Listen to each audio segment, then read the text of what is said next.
ਏਕੰਕਾਰ ਸਤਿਗੁਰੂ ਤਹਿ ਪ੍ਰਸਾਦ ਸਚ ਹੋਏ। ਵਾਹਿਗੁਰੂ ਜੀ ਕੀ ਫਤਿਹ। ਵਿਘਨ ਵਿਨਾਸ਼ਨ ਸੋਏ। ਵਾਹਿਗੁਰੂ ਜੀ ਕੀ ਫਤਿਹ। ਵਿਘਨ ਵਿਨਾਸ਼ਨ ਸੋਏ। ਦੋਹਰਾ ਕਾਪੀ ਸਿੰਘ ਹੋਵੈ ਕਨੇ, ਨਿਸ ਦਿਨ ਔਰ ਸੋ ਔਰ। ਦੁਖ ਦਰਦ ਕਛ ਨਾ ਗਿਨੈ, ਮਰਨੋ ਲੜਨੋ ਦੂਰ। ਪਰਮ ਸਤਿਕਾਰਯੋਗ ਧੰਨ ਧੰਨ ਸਾਹਿਬ ਸ੍ਰੀ ਗੁਰੂ ਗ੍ਰੰਥ ਸਾਹਿਬ ਜੀ ਦੀ ਪਾਵਨ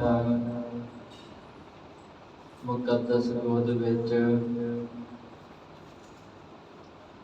ਸੁਭਾਈਮਾਨ ਸਤ ਸੰਗੀ ਜਨੋ, ਵਡ ਭਾਗੇ ਹਾਂ ਜੋ ਰੋਜ਼ਾਨਾ ਹੀ ਸੰਧਿਆ ਦੇ ਦੀਵਾਨਾਂ ਵਿੱਚ ਬੈਠ ਕੇ ਰੱਬੀ ਇਲਾਹੀ ਬਾਣੀ ਦਾ ਹਰ ਜਸ ਕੀਰਤਨ ਸਰਵਣ ਕਰਦੇ ਹਾਂ। ਹੁਣ ਆਓ ਗੁਰਸਿੱਖਾਂ ਦੀ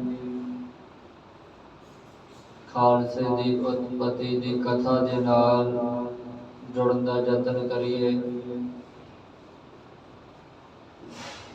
ਕੱਲ ਦੇ ਦੀਵਾਨਾਂ ਵਿੱਚ ਆਪਾਂ ਵਿਚਾਰਿਆ ਸੀ, ਸਿੱਖਾਂ ਨੇ ਗੁਰਮਤਾ ਕੀਤਾ ਆਪਣੀ ਆਰਥਿਕ ਹਾਲਤ ਨੂੰ ਸੁਧਾਰਿਆ ਜਾਵੇ। ਤੁਰਕਾਂ ਦੇ ਡੇਰਿਆਂ ਵਿੱਚੋਂ ਅਸਲਾ ਪਾਣੀ, ਰਾਸ਼ਨ ਪਾਣੀ ਅਤੇ ਹੋਰ ਲੋੜੀਂਦੀਆਂ ਚੀਜ਼ਾਂ ਨੂੰ ਲੁੱਟਿਆ ਜਾਵੇ। ਸਿੱਖਾਂ ਨੇ ਭੇਸ ਵਟਾ ਕੇ ਤੁਰਕਾਂ ਦੇ ਡੇਰਿਆਂ ਵਿੱਚ ਜਾਣਾ ਅਤੇ ਘੋੜੇ, ਰਾਸ਼ਨ ਪਾਣੀ, ਅਸਲਾ, ਬਰੂਦ ਲੁੱਟ ਕੇ ਲੈ ਆਉਣਾ। ਏਦਾਂ ਦੀਆਂ ਕਾਰਵਾਈਆਂ ਸਿੱਖ ਨਿੱਤਾਂ ਪ੍ਰਤੀ ਕਰਨ ਲੱਗੇ। ਤੁਰਕ ਫੌਜ ਬਹੁਤ ਤੰਗ ਹੋਈ। ਸਿੱਖਾਂ ਤੇ ਬੜੇ ਹਮਲੇ ਕੀਤੇ। ਸਿੱਖ ਦਿਨ ਵੇਲੇ ਜੰਗਲਾਂ ਦੇ ਵਿੱਚ ਰਹਿੰਦੇ ਤੇ ਰਾਤ ਵੇਲੇ ਸਿੱਖ ਤੁਰਕਾਂ ਦੇ ਡੇਰਿਆਂ ਨੂੰ ਲੁੱਟਦੇ। ਤੇ ਜੇ ਕਿਤੇ ਦੋਵਾਂ ਧਿਰਾਂ ਵਿੱਚ ਮੁਕਾਬਲਾ ਹੋ ਜਾਵੇ, ਲੜਾਈ ਹੋ ਜਾਵੇ, ਤਾਂ ਸਿੱਖ ਲੜਦੇ ਇਸ ਤਰੀਕੇ ਦੇ ਨਾਲ ਹਨ, ਲੜਦੇ ਭੱਜਦੇ, ਭੱਜ ਕੇ ਰੁਕ ਕੇ ਫਿਰ ਹਮਲਾ ਕਰਦੇ ਹਨ, ਜਿਹਦੇ ਨਾਲ ਸਿੱਖਾਂ ਦਾ ਬਹੁਤ ਜ਼ਿਆਦਾ, ਜਿਹਦੇ ਨਾਲ ਤੁਰਕਾਂ ਦਾ ਬਹੁਤ ਜ਼ਿਆਦਾ ਨੁਕਸਾਨ ਹੁੰਦਾ। ਤੇ ਜੇ ਕੋਈ ਤੇ ਲੜਾਈ ਵਿੱਚ ਸਿੱਖ ਜ਼ਖਮੀ ਹੋ ਜਾਵੇ ਜਾਂ ਸ਼ਹਾਦਤ ਦਾ ਜਾਮ ਪੀ ਜਾਵੇ, ਮੌਕਾ ਵੇਖ ਕੇ ਸਿੱਖ ਉਸ ਨੂੰ ਦਰਿਆ ਦੇ ਵਿੱਚ ਰੋੜ ਦਿੰਦੇ ਹਨ ਤੇ ਜ਼ਖਮੀ ਵਾਸਤੇ ਆਪੇ ਹੀ ਜੜੀ ਬੂਟੀ ਦਾ ਪ੍ਰਬੰਧ ਕਰਕੇ ਇਲਾਜ ਕਰਦੇ ਹਨ। ਕਿਉਂਕਿ ਸਿੱਖਾਂ ਦੇ ਕੋਲ ਨਾ ਤਾਂ ਕੋਈ ਅਜਿਹਾ ਪ੍ਰਬੰਧ ਹੈ ਕਿ ਜਿਸ ਨਾਲ ਉਹ ਜ਼ਖਮੀਆਂ ਦਾ ਇਲਾਜ ਕਰਵਾ ਸਕਣ, ਤੇ ਨਾ ਹੀ ਸਿੱਖਾਂ ਦੇ ਕੋਲ ਕੋਈ ਅਜਿਹਾ ਪ੍ਰਬੰਧ ਹੈ ਕਿ ਉਹ ਬਾਜ਼ਾਰਾਂ ਦੇ ਵਿੱਚ ਜਾ ਕੇ ਰਸਦ ਪਾਣੀ ਨੂੰ ਖਰੀਦ ਸਕਣ।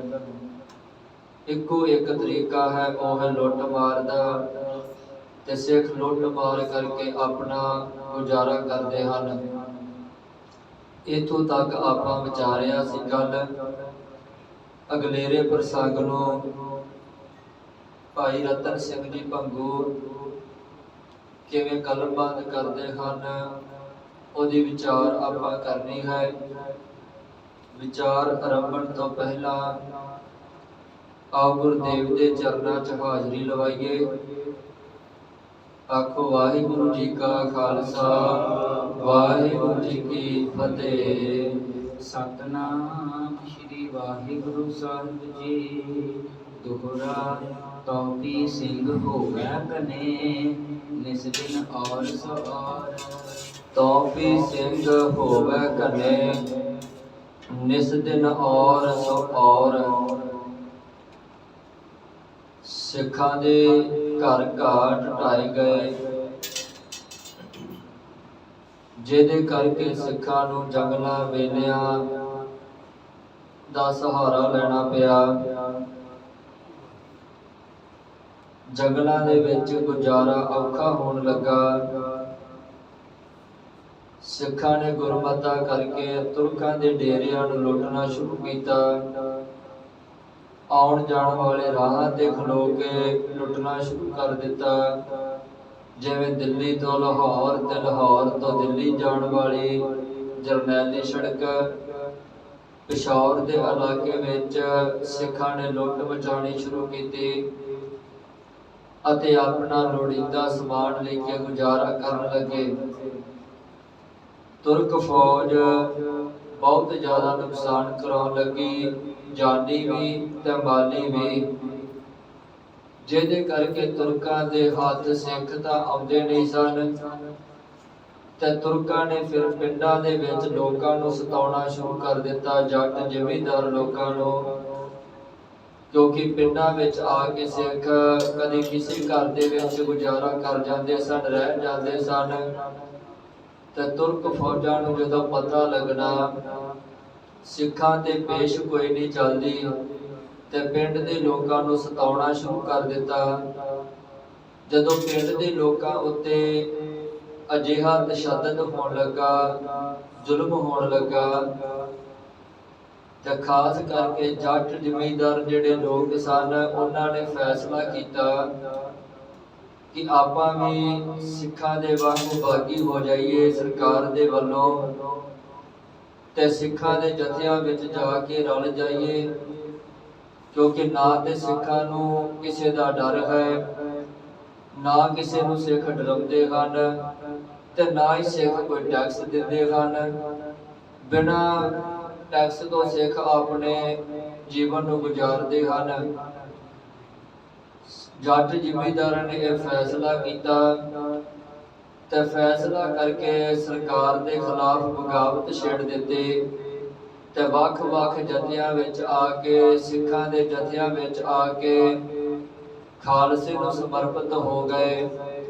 ਅੰਮ੍ਰਿਤ ਛਕ ਕੇ ਸਿੰਘ ਸੱਜ ਗਏ ਤੇ ਕਹਿਣ ਲੱਗੇ, ਖਾਲਸਾ ਜੀ, ਅਸੀਂ ਸਰਕਾਰ ਦੇ ਸਤਾਏ ਹੋਏ ਹਾਂ, ਸਰਕਾਰ ਜ਼ੁਲਮ ਕਰਦੀ ਹੈ, ਮਾਮਲਾ ਅਗਰਾਉਂਦੇ ਹਨ, ਨਾਲੇ ਮਾਰਦੇ ਕੁੱਟਦੇ ਹਨ ਤੇ ਸਾਡੇ ਕੋਲ ਇਹ ਤਸ਼ੱਦਦ ਸਹਾਰਿਆ ਨਹੀਂ ਜਾਂਦਾ, ਜਿਹਦੇ ਕਰਕੇ ਅਸੀਂ ਫੈਸਲਾ ਕੀਤਾ ਹੈ ਕਿਉਂਕਿ ਤੁਹਾਡੀ ਸ਼ਖਸੀਅਤ ਨੂੰ ਵੇਖ ਕੇ ਅਸੀਂ ਤੁਹਾਡੇ ਵਿੱਚ ਰਲਣਾ ਚਾਹੁੰਦੇ ਹਾਂ। ਤੇ ਖਾਲਸੇ ਨੂੰ ਤੇ ਇਸ ਗੱਲ ਦੀ ਖੁਸ਼ੀ ਸੀ ਕਿ ਸਾਡੀ ਗਿਣਤੀ ਦੇ ਵਿੱਚ ਵਾਧਾ ਹੋ ਰਿਹਾ ਹੈ, ਸਿੱਖੀ ਦਾ ਪ੍ਰਚਾਰ ਹੋ ਰਿਹਾ ਹੈ, ਲੋਕ ਆਪਣੇ ਆਪ ਸਿੱਖ ਧਰਮ ਦੇ ਵਿੱਚ ਆ ਰਹੇ ਹਨ, ਖਾਲਸਾ ਬਣ ਰਹੇ ਹਨ। ਤੇ ਜਥਿਆਂ ਦੇ ਆਗੂਆਂ ਨੇ ਫਿਰ ਉਹਨਾਂ ਨੂੰ ਅੰਮ੍ਰਿਤ ਛਕਾਉਣਾ ਤੇ ਆਪਣੇ ਆਪਣੇ ਜਥੇ ਦੇ ਵਿੱਚ ਸ਼ਾਮਲ ਕਰ ਲੈਣਾ। ਜਿਹੜੇ ਵੀ ਜਥੇ ਦੇ ਵਿੱਚ ਜੱਟ ਜ਼ਿਮੀਂਦਾਰ ਨੇ ਜਾਣਾ, ਉੱਥੇ ਜਾ ਕੇ ਅੰਮ੍ਰਿਤ ਛਕ ਕੇ ਸਿੰਘ ਸੱਜ ਜਾਣਾ ਅਤੇ ਉਹਨਾਂ ਦੇ ਸੰਗਤ ਕਾਰਨ, ਉਹਨਾਂ ਦੀ ਸੰਗਤ ਕਰਕੇ ਉਹੋ ਜਿਹੀ ਬਣ ਜਾਣਾ। ਭਾਈ ਰਤਨ ਸਿੰਘ ਜੀ ਕਹਿੰਦੇ, ਜੋ ਤੋਂ ਵੀ ਸਿੰਘਨ ਹੋਵੇ ਘਨੇ, ਘਨੇ ਤੋਂ ਭਾਵ ਹੈ ਕਿ ਵਾਧਾ, ਸਿੱਖਾਂ ਦੀ ਗਿਣਤੀ ਵਿੱਚ ਵਾਧਾ ਹੋਣ ਲੱਗਾ ਕਿਉਂਕਿ ਪਿੰਡ ਦੇ ਲੋਕਾਂ ਨੇ ਆ ਕੇ ਸਿੱਖਾਂ ਦੀ ਸ਼ਰਨ ਲਈ, ਖਾਲਸੇ ਦੀ ਸ਼ਰਨ ਵਿੱਚ ਆ ਕੇ ਫੌਜ ਵਿੱਚ ਸ਼ਾਮਲ ਹੋਏ। ਨਿਸ ਦਿਨ ਔਰ ਸੋ ਔਰ, ਨਿਤਾ ਪ੍ਰਤੀ ਇਸ ਤਰੀਕੇ ਦੇ ਨਾਲ ਸਿੱਖਾਂ ਦੀ ਗਿਣਤੀ ਦੇ ਵਿੱਚ ਵਾਧਾ ਹੁੰਦਾ ਗਿਆ। ਦੁੱਖ ਦਰਦ ਕਛ ਨਾ ਗਿਨੈ, ਮਰਨੋ ਲੜਨੋ ਦੌਰ। ਦੁੱਖ ਦਰਦ ਕਛ ਨਾ ਗਿਨੈ, ਮਰਨੋ ਲੜਨੋ ਦੌਰ। ਕਿਉਂਕਿ ਸਿੱਖਾਂ ਦਾ ਤੇ ਸੁਭਾਅ ਸੀ ਕਿ ਭੈ ਕਾਹੂ ਕੋ ਦੇਤ ਨਹਿ, ਨਹਿ ਪੈ ਮਾਨਤ ਆਨ। ਨਾ ਕਿਸੇ ਨੂੰ ਡਰਾਉਣਾ ਤੇ ਨਾ ਕਿਸੇ ਤੋਂ ਡਰਨਾ, ਮੌਤ ਦੀ ਪਰਵਾਹ ਕੋਈ ਨਹੀਂ। ਤੇ ਜਿਹੜੇ ਸੇਠ ਜੱਟ ਜ਼ਿਮੀਂਦਾਰ ਸਿੱਖਾਂ ਵਿੱਚ ਆ ਕੇ ਰਲ ਜਾਂਦੇ ਸਨ ਤੇ ਸਿੱਖਾਂ ਦੀ ਸੰਗਤ ਕਾਰਨ ਉਹੋ ਜਿਹੇ ਬਣ ਗਏ, ਉਹਨਾਂ ਦਾ ਵੀ ਸੁਭਾਅ ਬਣ ਗਿਆ ਕਿ ਨਾ ਤਾਂ ਡਰਾਉਣਾ ਹੈ ਕਿਸੇ ਨੂੰ ਤੇ ਨਾ ਡਰਨਾ ਹੈ, ਲੜਨ ਤੋਂ ਮਗਰੋਂ ਨਹੀਂ ਹਟਣਾ ਅਤੇ ਮੌਤ ਨੂੰ ਜਿਹੜਾ ਗਲੇ ਲਾਉਣਾ ਹੈ। ਉਹਨਾਂ ਦਾ ਵੀ ਸੁਭਾਅ ਉਦਾਂ ਦਾ ਬਣ ਗਿਆ ਤੇ ਜਥਿਆਂ ਦੇ ਵਿੱਚ ਰਹਿਣ ਕਰਕੇ ਦੁੱਖ ਦਰਦ ਕਸ਼ ਨਾ ਗਿਣੇ। ਫਿਰ ਦੁੱਖ ਆਉਂਦਾ ਹੈ, ਦਰਦ ਮਿਲਦਾ ਹੈ, ਜ਼ਖਮ ਆਉਂਦਾ ਹੈ ਤਾਂ ਉਹਦੀ ਪਰਵਾਹ ਹੀ ਨਹੀਂ ਕੀਤੀ ਜਾਂਦੀ। ਮਰਨੋਂ ਲੜਨੋਂ ਦੌਰ, ਤੇ ਮਰਨ ਤੋਂ ਤੇ ਲੜ ਤੋਂ ਉੱਕਾ ਨਹੀਂ ਡਰਦੇ, ਸਗੋਂ ਅੱਗੇ ਵੱਧ ਵੱਧ ਕੇ ਹਮਲੇ ਕਰਕੇ ਆਪਣੀਆਂ ਛਾਤੀਆਂ ਤੇ ਜ਼ਖਮ ਵੀ ਖਾਂਦੇ ਹਨ, ਸ਼ਹਾਦਤ ਦਾ ਜਾਮ ਵੀ ਪੀਂਦੇ ਹਨ ਅਤੇ ਕਈਆਂ ਨੂੰ ਲੈ ਕੇ ਵੀ ਬੈਠੇ ਹਨ। ਤਬੇ ਖਾਲਸੇ ਐਸ ਉਚਾਰਾ, ਤਬੇ ਖਾਲਸੇ ਐਸ ਵਿਚਾਰਾ। ਦਿਨ ਲੰਘਦੇ ਗਏ, ਸਿੱਖਾਂ ਦੀ ਗਿਣਤੀ ਦੇ ਵਿੱਚ ਵਾਧਾ ਹੁੰਦਾ ਗਿਆ ਅਤੇ ਜਦੋਂ ਖਾਲਸੇ ਦੀ ਗਿਣਤੀ ਵਿੱਚ ਵਾਧਾ ਹੁੰਦਾ ਗਿਆ ਤੇ ਫਿਰ ਸਿੱਖਾਂ ਦੇ ਜਥੇ ਇਕੱਠੇ ਹੋਏ ਹਨ ਰਾਤ ਨੂੰ, ਕਿਉਂਕਿ ਦਿਨ ਵੇਲੇ ਤੇ ਫੌਜ ਦੇ ਡਰ ਤੋਂ ਅਤੇ ਫੌਜ ਤੋਂ ਸਿੱਖ ਜੰਗਲਾਂ ਦੇ ਵਿੱਚ ਹੀ ਰਹਿੰਦੇ ਹਨ, ਪਰ ਰਾਤ ਨੂੰ ਗੁਰਮਤਾ ਕਰਦੇ ਹਨ, ਇਕੱਠੇ ਹੁੰਦੇ ਹਨ। ਤੇ ਜਦੋਂ ਰਾਤ ਨੂੰ ਇਕੱਠੇ ਹੋਏ ਫਿਰ ਸਿੱਖਾਂ ਨੇ ਇੱਕ ਸਲਾਹ ਮਸ਼ਵਰਾ ਕੀਤਾ, ਇੱਕ ਗੁਰਮਤਾ ਪਕਾਇਆ। ਮਾਰੇ ਤੁਰਕਨ ਕੋ ਫੌਜਦਾਰਾ, ਮਾਰੇ ਤੁਰਕਨ ਕੋ ਫੌਜਦਾਰਾ। ਇਹ ਗੁਰਮਤਾ ਕੀਤਾ ਗਿਆ ਤੇ ਨਵਾਬ ਕਪੂਰ ਸਿੰਘ ਜੀ ਨੇ ਸਾਰਿਆਂ ਨੂੰ ਸੁਣਾਇਆ। ਕਹਿਣ ਲੱਗੇ, ਖਾਲਸਾ ਜੀ ਸਾਡੀ ਗਿਣਤੀ ਦੇ ਵਿੱਚ ਵਾਧਾ ਹੋ ਗਿਆ ਹੈ ਤੇ ਹੌਲੀ ਹੌਲੀ ਹੋਰ ਹੋ ਰਿਹਾ ਹੈ। ਫੌਜ ਦਾ ਇੱਕ ਅਸੂਲ ਹੈ, ਜੰਗ ਦਾ ਇੱਕ ਅਸੂਲ ਹੈ। ਜਦੋਂ ਜੰਗ ਦੇ ਮੈਦਾਨ ਵਿੱਚ ਜਰਨੈਲ ਹੈ ਤਾਂ ਫੌਜ ਅੱਗੇ ਵੱਧ ਕੇ ਲੜਦੀ ਹੈ। ਫੌਜ ਉਹਨਾਂ ਚਿਰ ਤੱਕ ਨਾ ਤਾਂ ਭੱਜ ਸਕਦੀ ਹੈ ਤੇ ਨਾ ਹੀ ਫੌਜ ਜਿਹੜਾ ਲੜਨੋਂ ਹਟ ਸਕਦੀ ਹੈ, ਜਿੰਨਾ ਚਿਰ ਤੱਕ ਫੌਜ ਦੇ ਵਿੱਚ ਜਰਨੈਲ ਜਿੰਦਾ ਹੈ, ਫੌਜਦਾਰ ਜਿੰਦਾ ਹੈ। ਤੇ ਇਸ ਗੱਲ ਦਾ ਸਿੱਖਾਂ ਨੂੰ ਚੰਗੀ ਤਰ੍ਹਾਂ ਪਤਾ ਲੱਗ ਚੁੱਕਿਆ ਸੀ, ਖਾਸ ਕਰਕੇ ਤੁਰਕ ਫੌਜਾਂ ਦਾ, ਕਿ ਸਾਰੀ ਦੀ ਸਾਰੀ ਫੌਜ ਇਹ ਫੌਜਦਾਰ ਦੀ ਕਮਾਂਡ ਹੇਠ ਲੜਦੀ ਹੈ। ਤੇ ਜਦੋਂ ਫੌਜਦਾਰ ਨੂੰ ਮਾਰ ਲਿਆ ਜਾਵੇ ਤਾਂ ਫੌਜ ਨੇ ਆਪਣੇ ਆਪ ਨੇ ਖਸਮੀ ਹੋ ਜਾਣਾ ਹੈ। ਜਦੋਂ ਆਗੂ ਹੀ ਮਰ ਗਿਆ ਤੇ ਫੌਜ ਦਾ ਲੱਕ ਟੁੱਟ ਜਾਣਾ ਹੈ, ਆਪਣੇ ਆਪ ਫੌਜ ਨੇ ਹਾਰ ਜਾਣਾ ਹੈ, ਭੱਜ ਜਾਣਾ ਹੈ। ਇਹ ਗੁਰਮਤਾ ਪਕਾਇਆ ਗਿਆ। ਖਾਲਸਾ ਜੀ ਜਦੋਂ ਵੀ ਕਿਤੇ ਹੁਣ ਝੜਪ ਹੋਣੀ ਹੈ ਫੌਜਦਾਰ ਦੇ ਨਾਲ, ਤੁਰਕ ਫੌਜ ਦੇ ਨਾਲ, ਤਾਂ ਸਾਰੇ ਦਾ ਸਾਰਾ ਧਿਆਨ ਜਿਹੜਾ ਉਹ ਫੌਜਦਾਰ ਤੇ ਲਾਇਆ ਜਾਵੇ। ਉਹਨਾਂ ਨੂੰ ਨੁਕਸਾਨ ਫੌਜ ਦਾ ਨਾ ਕੀਤਾ ਜਾਵੇ ਜਿਨ੍ਹਾਂ ਨੂੰ ਨੁਕਸਾਨ ਫੌਜਦਾਰ ਦਾ ਕੀਤਾ ਜਾਵੇ। ਕੋਸ਼ਿਸ਼ ਕਰੋ ਕਿ ਫੌਜਦਾਰ ਨੂੰ ਮਾਰ ਦਿੱਤਾ ਜਾਵੇ, ਕਿਉਂਕਿ ਫੌਜਦਾਰ ਨੂੰ ਆਪਾਂ ਮਾਰ ਦਿੱਤਾ ਤਾਂ ਜਿੱਤ ਆਪਣੀ ਆਪਣੇ ਆਪ ਹੀ ਹੋ ਜਾਣੀ ਹੈ। ਕਿਉਂਕਿ ਸਿੱਖਾਂ ਦਾ ਤੇ ਸੁਭਾਅ ਸੀ, ਭਾਵੇਂ ਫੌਜਦਾਰ ਮਰ ਗਿਆ ਹੈ, ਜਰਨੈਲ ਆਗੂ ਮਰ ਗਿਆ ਹੈ, ਤਾਂ ਫੌਜ ਦਾ ਬਾਕੀ ਦੇ ਸਿੱਖ ਉਹਨਾਂ ਚਿਰ ਤੱਕ ਮੈਦਾਨ ਨਹੀਂ ਛੱਡ ਕੇ ਜਾਂਦੇ ਜਿੰਨਾ ਚਿਰ ਤੱਕ ਜਾਂ ਸ਼ਹਾਦਤ ਦਾ ਜਾਮ ਨਹੀਂ ਪੀਂਦੇ ਤੇ ਜਾਂ ਜਿੰਨਾ ਚਿਰ ਤੱਕ ਜਿੱਤ ਹਾਸਲ ਨਹੀਂ ਹੋ ਜਾਂਦੀ। ਇਹ ਖਾਲਸੇ ਦਾ ਅਸੂਲ ਸੀ, ਕਿਉਂਕਿ ਕੱਲਾ ਕੱਲਾ ਸਿੰਘ ਆਪਣੇ ਆਪ ਵਿੱਚ ਆਗੂ ਹੈ।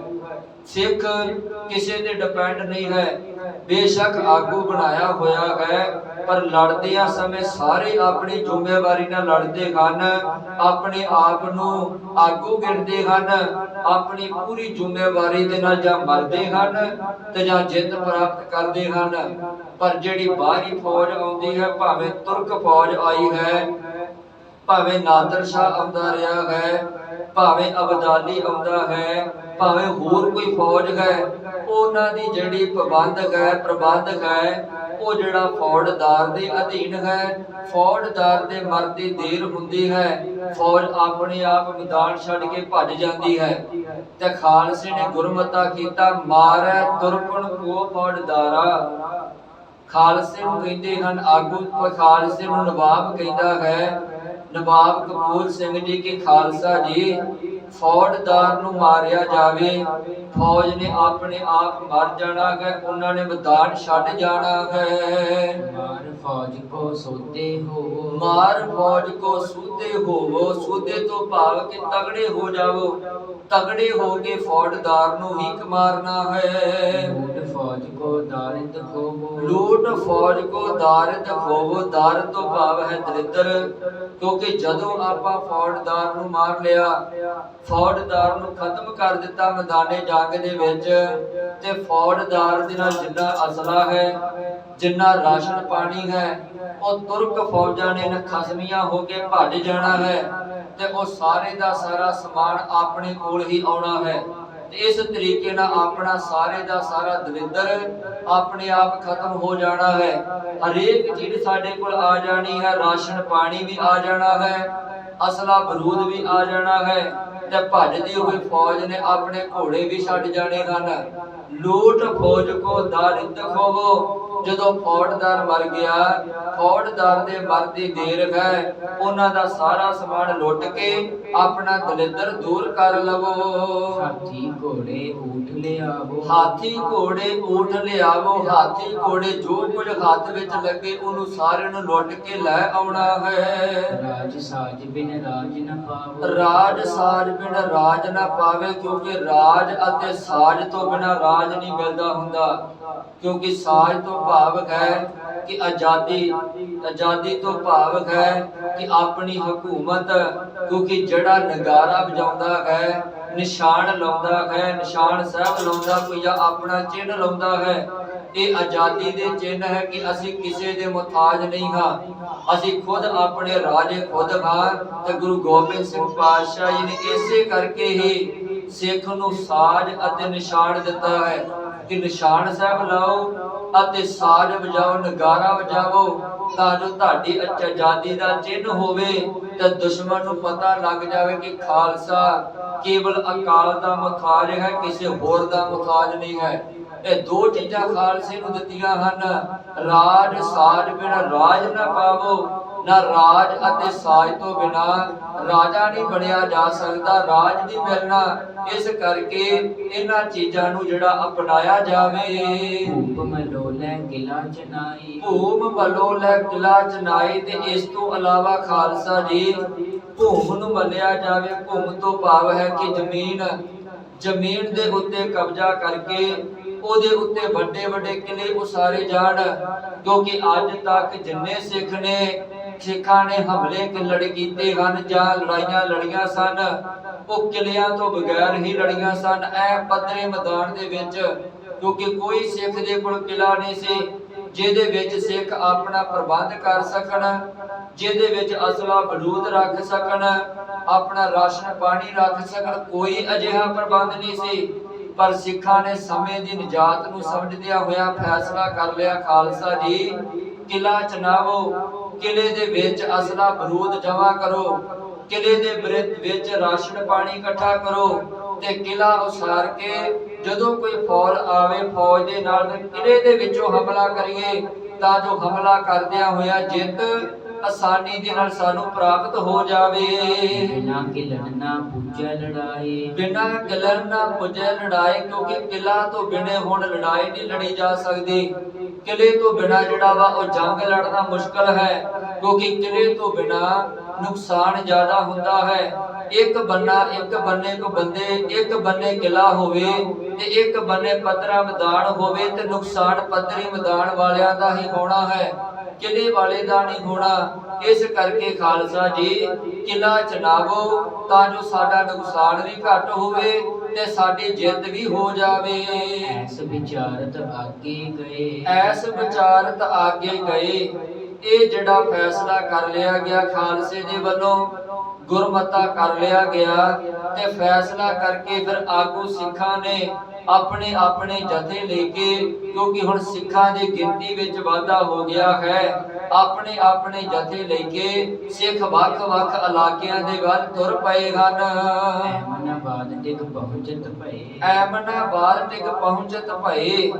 ਅਤੇ ਸਿੱਖਾਂ ਦਾ ਇੱਕ ਜਥਾ ਐਮਨਾਬਾਦ ਦੀ ਧਰਤੀ ਤੇ ਪਹੁੰਚਿਆ ਹੈ, ਜਿੱਥੇ ਸਤਿਗੁਰੂ ਗੁਰੂ ਨਾਨਕ ਪਾਤਸ਼ਾਹ ਜੀ ਦੇ ਚਰਨ ਪਏ ਹਨ। ਤੇ ਅਸਲ ਵਿੱਚ ਇਹ ਐਮਨਾਬਾਦ ਦੀ ਧਰਤੀ ਤੇ ਹੀ ਜਿਹੜਾ ਉਹ ਕਾਰਨ ਬਣਿਆ ਹੈ, ਜਿਹੜਾ ਕਾਰਨ ਬਛੋਟੇ ਘੱਲੂਘਾਰੇ ਨੂੰ ਜਨਮ ਦਿੰਦਾ ਹੈ। ਕਿਉਂਕਿ ਆ ਜਿਹੜਾ ਪ੍ਰਸੰਗ ਚੱਲ ਰਿਹਾ ਹੈ, ਇਹ ਛੋਟੇ ਘੱਲੂਘਾਰੇ ਦੇ ਸੰਬੰਧ ਵਿੱਚ ਜਿਹੜਾ ਪ੍ਰਸੰਗ ਆਰੰਭ ਹੋਇਆ ਹੈ। ਤੇ ਛੋਟਾ ਘੱਲੂਘਾਰੇ ਦਾ ਕਾਰਨ ਹੈ ਜਿਹੜਾ ਉਹ ਹੁਣ ਭਾਈ ਰਤਨ ਸਿੰਘ ਜੀ ਦੱਸਦੇ ਹਨ ਕਿ ਛੋਟੇ ਘੱਲੂਘਾਰੇ ਦਾ ਕਾਰਨ ਕੀ ਬਣਿਆ ਹੈ। ਕਿਉਂਕਿ ਜਦੋਂ ਸਿੱਖ ਐਮਨਾਬਾਦ ਦੀ ਧਰਤੀ ਤੇ ਪਹੁੰਚੇ ਹਨ, ਆਵੇ ਮਰਗ ਤੁਰਕ ਲੈ ਖੋਜ, ਆਵੇ ਮਗਰ ਤੁਰਕ ਲੈ ਖੋਜ, ਤੇ ਜਿਹੜੀ ਤੁਰਕ ਫੌਜ ਹੈ ਉਹ ਸਿੱਖਾਂ ਦੀ ਖੋਜ ਕਰ ਰਹੀ ਹੈ, ਪਿੱਛਾ ਕਰ ਰਹੀ ਹੈ, ਲੱਭ ਰਹੀ ਹੈ। ਤੇ ਜਦੋਂ ਪਤਾ ਲੱਗਾ ਕਿ ਸਿੱਖਾਂ ਦਾ ਇੱਕ ਜਥਾ ਐਮਨਾਬਾਦ ਦੀ ਧਰਤੀ ਤੇ ਪਹੁੰਚਿਆ ਹੈ, ਭੁੱਖੀ ਫਿਰੈ ਸਿੰਘਨ ਕੀ ਫੌਜ, ਭੁੱਖੀ ਫਿਰੈ ਸਿੰਘਨ ਕੀ ਫੌਜ, ਤੇ ਸਿੱਖਾਂ ਦੇ ਕੋਲ ਖਾਣ ਪੀਣ ਵਾਸਤੇ ਕੋਈ ਬਹੁਤਾ ਪ੍ਰਬੰਧ ਨਹੀਂ ਹੈ, ਤੇ ਨਾ ਹੀ ਪਕਾਉਣ ਵਾਸਤੇ ਕੋਈ ਭੂਮ ਹੈ, ਨਾ ਹੀ ਧਰਤੀ ਮਿਲੀ, ਜਗ੍ਹਾ ਮਿਲੀ ਜਿੱਥੇ ਪ੍ਰਸ਼ਾਦਾ ਪਾਣੀ ਪਕਾ ਸਕਣ। ਕਿਉਂਕਿ ਪਿੱਛੇ ਫੌਜ ਲੱਗੀ ਹੋਈ ਹੈ, ਜਿਹਦੇ ਕਰਕੇ ਪਕਾਉਣ ਦਾ ਮੌਕਾ ਨਹੀਂ ਮਿਲਿਆ, ਨਾ ਖਰੀਦਣ ਦਾ ਮੌਕਾ ਮਿਲਿਆ, ਨਾ ਪਕਾਉਣ ਦਾ ਮੌਕਾ ਮਿਲਿਆ, ਨਾ ਖਾਣ ਦਾ ਮੌਕਾ ਮਿਲਿਆ ਹੈ। ਜਿਹਦੇ ਕਰਕੇ ਸਿੱਖ ਭੁੱਖੇ ਹਨ, ਤੇ ਭੁੱਖੇ ਸਿੱਖ ਜਿਹੜੇ ਐਮਨਾਬਾਦ ਦੀ ਧਰਤੀ ਤੇ ਪਹੁੰਚੇ ਹਨ। ਐਮਨਾਬਾਦ ਜਗੀਰ ਥੀ ਖੁਦ ਜਸਪਤ ਦੀਵਾਨ, ਐਮਨਾਬਾਦ ਜਗੀਰ ਥੀ ਖੁਦ ਜਸਪਤ ਦੀਵਾਨ। ਦੋ ਭਰਾ ਹੋਏ ਹਨ, ਲਖਪਤ ਰਾਏ ਤੇ ਜਸਪਤ ਰਾਏ। ਲਖਪਤ ਰਾਏ ਜਿਹੜਾ ਉਹ ਲਾਹੌਰ ਦਾ ਦੀਵਾਨ ਹੈ, ਜਹੀਆ ਖਾਨ ਦਾ, ਜਿਹਨੂੰ ਆਪਾਂ ਵਜ਼ੀਰ ਕਹਿੰਦੇ ਆ, ਭਾਵ ਕਿ ਜਹੀਆ ਖਾਨ ਨਵਾਬ ਦਾ ਵਜ਼ੀਰ ਹੈ ਲਖਪਤ ਰਾਏ। ਤੇ ਜਿਹੜਾ ਜਸਪਤ ਰਾਏ ਹੈ ਉਹ ਲਖਪਤ ਰਾਏ ਦਾ ਭਰਾ ਹੈ, ਅਤੇ ਉਹਨੂੰ ਜਿਹੜਾ ਫੌਜਦਾਰ ਬਣਾਇਆ ਹੈ ਤੇ ਉਹਨੇ ਦੀਵਾਨੀ ਵੀ ਕੀਤੀ ਹੈ, ਭਾਵ ਕਿ ਉਹ ਵੀ ਵਜ਼ੀਰ ਵੀ ਹੈ, ਅਤੇ ਉਹਨੂੰ ਫੌਜ ਦਾ ਕਮਾਂਡਰ ਵੀ ਬਣਾਇਆ ਹੋਇਆ ਹੈ, ਫੌਜਦਾਰ ਹੈ। ਅਤੇ ਐਮਨਾਬਾਦ ਦੀ ਜ਼ਮੀਨ ਦਾ ਇਲਾਕਾ, ਇਹ ਸਾਰੇ ਦਾ ਸਾਰਾ ਏਰੀਆ ਇਸ ਜਸਪਤ ਰਾਏ ਦੇ ਅੰਡਰ ਆਉਂਦਾ ਹੈ। ਉਹਾਂ ਉਗਰਾਹੀ ਕਰਤ ਥੋ ਬਹੁਤ ਫੌਜ ਕੇ ਤਾਨ, ਉਹਾਂ ਉਗਰਾਹੀ ਕਰਤ ਥੋ ਬਹੁਤ ਫੌਜ ਕੇ ਤਾਨ। ਤਾਨ ਤੋਂ ਭਾਵ ਕੀ ਤਾਕਤ।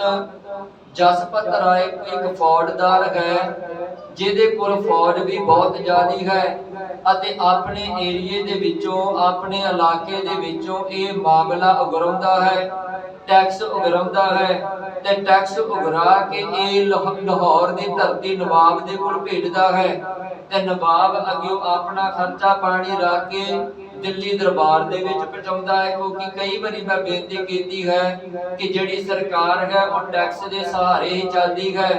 ਮਾਮਲਾ ਉਗਰਾਇਆ ਜਾਂਦਾ ਹੈ, ਪੈਸਾ ਇਕੱਠਾ ਕੀਤਾ ਜਾਂਦਾ ਹੈ, ਮਾਮਲਾ ਇਕੱਠਾ ਕਰਕੇ ਸਰਕਾਰਾਂ ਦੇ ਕੋਲ ਪਹੁੰਚਦਾ ਹੈ, ਤੇ ਸਰਕਾਰਾਂ ਇਸ ਤਰੀਕੇ ਦੇ ਨਾਲ ਚੱਲਦੀਆਂ ਹਨ, ਕਿਉਂਕਿ ਵਿੱਚੋਂ ਤਨਖਾਹਾਂ ਵੀ ਦੇਣੀਆਂ ਹਨ, ਉਹਨਾਂ ਨੇ ਖਰਚੇ ਪਾਣੀ ਵੀ ਚਲਾਉਣੇ ਹਨ। ਇਹ ਤਰੀਕਾ ਹੈ ਚਲਾਉਣ ਦਾ ਦੇਸ਼ ਨੂੰ। ਤੇ ਜਿਹੜਾ ਜਸਪਤ ਰਾਏ ਸੀ, ਉਹਾਂ ਉਗਰਾਈ ਕਰਤ ਥੋ ਬਹੁਤ ਫੌਜ ਕੇ ਤਾਨ। ਐਮਨਾਬਾਦ ਦੀ ਧਰਤੀ ਦੇ ਉੱਤੇ ਮਾਮਲਾ ਉਗਰਾਉਂਦਾ ਹੈ, ਟੈਕਸ ਇਕੱਠਾ ਕਰਦਾ ਹੈ ਫੌਜ ਦੇ ਤਾਣ ਦੇ ਨਾਲ, ਫੌਜ ਦੀ ਤਾਕਤ ਦੇ ਨਾਲ। ਲੇਵੇ ਪੈਸੇ ਦੇ ਕੇ ਦੁੱਖ, ਲੇਵੇ ਪੈਸੇ ਦੇ ਕੇ ਦੁੱਖ। ਕਿਉਂਕਿ ਹਰੇਕ ਪਿੰਡ ਵਿੱਚ, ਹਰੇਕ ਨਗਰ ਵਿੱਚ, ਹਰੇਕ ਗ੍ਰਾਮ ਵਿੱਚ ਇੱਕੇ ਵਰਗੇ ਲੋਕ ਨਹੀਂ ਰਹਿੰਦੇ ਹੁੰਦੇ। ਕਈ ਅਮੀਰ ਹਨ, ਕਈ ਗਰੀਬ ਹਨ, ਤੇ ਕਈ ਜਿਹੜੇ ਵਿਚਕਾਰ ਆਉਂਦੇ ਹਨ ਕਿ ਭਾਵ ਨਾ ਗਰੀਬ ਤੇ ਨਾ ਅਮੀਰ, ਉਹ ਜਿਹੜੇ ਵਿਚਕਾਰ ਜੇ ਟਿਕੇ ਹੋਏ ਹਨ। ਜਿਹੜੇ ਤੇ ਅਮੀਰ ਹਨ ਉਹ ਆਪਣਾ ਮਾਮਲਾ ਦੇ ਦਿੰਦੇ ਹਨ ਚੁੱਪ ਕਰਕੇ, ਕਿਉਂਕਿ ਪਤਾ ਹੈ ਕਿ ਸਾਡੇ ਕੋਲ ਹੈ ਤੇ ਅਸੀਂ ਦੇ ਦੇਣਾ ਹੈ। ਪਰ ਜਿਹੜਾ ਵਿਚਕਾਰਲਾ ਬੰਦਾ ਹੈ ਉਹਨੇ ਆਪਣੇ ਘਰ ਦਾ ਖਰਚਾ ਕੱਢ ਕੇ ਬਚਾ ਕੇ ਫਿਰ ਦੇਣਾ ਹੈ। ਪਰ ਜਿਹੜਾ ਗਰੀਬ ਹੈ ਉਹਦੇ ਕੋਲ ਆਪਣਾ ਘਰ ਦਾ ਖਰਚਾ ਹੀ ਮਹਾ ਚਲਾਇਆ ਜਾਂਦਾ ਹੈ, ਤੇ ਉਹਨੇ ਟੈਕਸ ਕਿੱਥੋਂ ਦੇ ਦੇਣਾ ਹੈ। ਅਮੀਰ ਜਦੋਂ ਦੇ ਦਿੰਦੇ ਹਨ, ਜਸਪਤ ਰਾਏ ਤੇ ਜਸਪਤ ਰਾਏ ਦੀ ਫੌਜ ਕੁਝ ਵੀ ਨਹੀਂ ਕਹਿੰਦੀ। ਜਿਹੜੇ ਵਿਚਕਾਰ ਹਨ ਉਹ ਦਿੰਦੇ ਤੇ ਹੈ, ਪਰ ਡਰ ਕੇ ਦਿੰਦੇ ਹਨ ਕਿ ਮਗਰੋਂ ਸਾਡੇ ਪਰਿਵਾਰ ਦਾ ਖਰਚਾ ਕਿਵੇਂ ਚੱਲੇਗਾ, ਉਹਨਾਂ ਕੋ ਦਬਕਾ ਮਾਰ ਕੇ ਲੈ ਲਿਆ ਜਾਂਦਾ ਹੈ।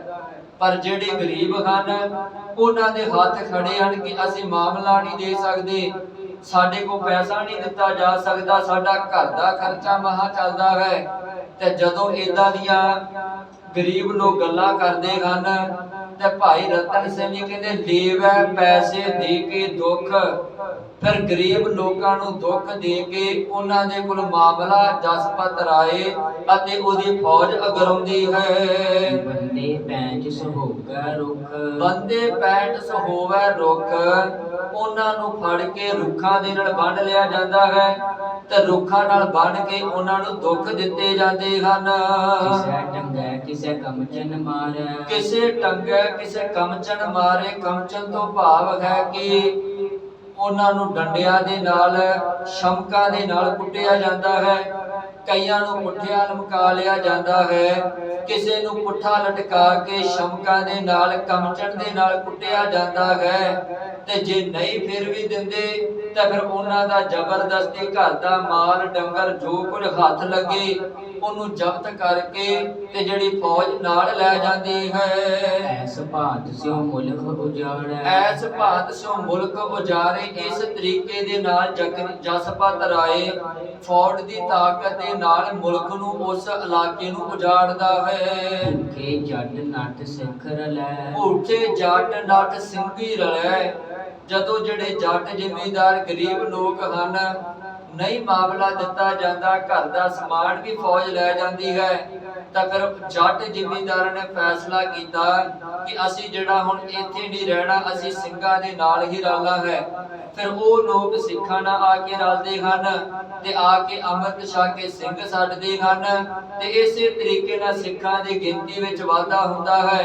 ਤੇ ਗੁਰਮਤਾ ਕਰਕੇ ਇੱਕ ਜਥਾ ਐਮਨਾਬਾਦ ਦੀ ਧਰਤੀ ਤੇ ਪਹੁੰਚਿਆ। ਉਸ ਧਰਤੀ ਦੇ ਉੱਤੇ ਜਿੱਥੇ ਗੁਰੂ ਨਾਨਕ ਪਾਤਸ਼ਾਹ ਜੀ ਦੇ ਚਰਨ ਛੋਹ ਹਨ ਤੇ ਜਿੱਥੇ ਗੁਰਦੁਆਰਾ ਬਣਿਆ, ਗੁਰਦੁਆਰਾ ਰੂੜੀ ਸਾਹਿਬ, ਇੱਥੇ ਸਤਿਗੁਰੂ ਜੀ ਦਾ ਜਿਹੜਾ ਵਾ ਉਹ ਪਵਿੱਤਰ ਸਥਾਨ ਵੀ ਹੈ। ਤੇ ਇਸ ਇਲਾਕੇ ਦਾ ਫੌਜਦਾਰ ਹੈ ਜਸਪਤ ਰਾਏ। ਤੇ ਜਸਪਤ ਰਾਏ ਨੂੰ ਸਿੱਖ ਇੱਕ ਚਿੱਠੀ ਲਿਖਦੇ ਹਨ ਤੇ ਉਸ ਚਿੱਠੀ ਦਾ ਜਵਾਬ ਜਸਪਤ ਰਾਏ ਦਿੰਦਾ ਹੈ। ਚਿੱਠੀ ਵਿੱਚ ਸਿੱਖ ਕੀ ਲਿਖਦੇ ਹਨ, ਜਸਪਤ ਰਾਏ ਕੀ ਜਵਾਬ ਦਿੰਦਾ ਹੈ, ਉਹ ਵਿਚਾਰ ਆਪਾਂ ਕੱਲ ਦੇ ਦੀਵਾਨਾਂ 'ਚ ਕਰਾਂਗੇ। ਇੰਨੀਆਂ ਬੇਨਤੀਆਂ ਪ੍ਰਵਾਨ ਕਰਨੀਆਂ। ਗੁਰੂ ਅਤੇ ਸੰਗਤ ਬਖਸ਼ਣਹਾਰ ਹੈ। ਵਿਚਾਰਾਂ ਕਰਦਿਆਂ ਬੇਅੰਤ ਗਲਤੀਆਂ ਹੋਈਆਂ ਨੇ। ਵਾਹਿਗੁਰੂ ਜੀ ਕਾ ਖਾਲਸਾ, ਵਾਹਿਗੁਰੂ ਜੀ ਕੀ ਫਤਿਹ। ਵਿਸਰ ਨਾਹੀ ਦਾਤਾਰ, ਵਿਸਰ ਨਾਹੀ ਦਾਤਾਰ।